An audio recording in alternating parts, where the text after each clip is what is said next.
So here we go guys. E-enter na tayo sa Bukit Chermin, which is dito mo makikita yung bridge na super ganda. At dadalhin tayo ng bridge na to doon sa Yacht Club. Ayan.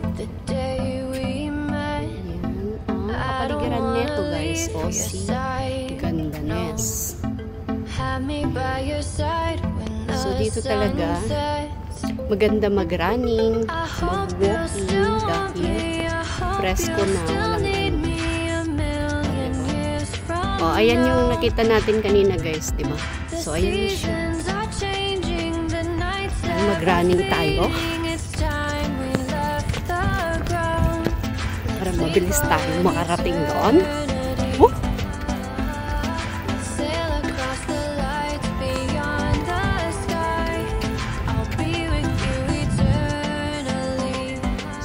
Vlog din ito guys. Tingnan natin si ate. Hi ate.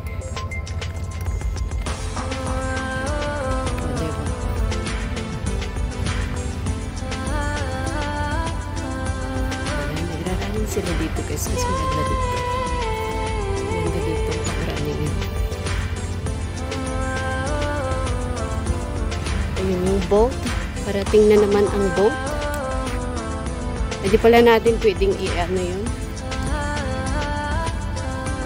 Kung may paparating, may papaalis. Ay, magpicture nga pala ako dito. Para may ano dito. O, diba? Here we go. Magpicture muna tayo guys.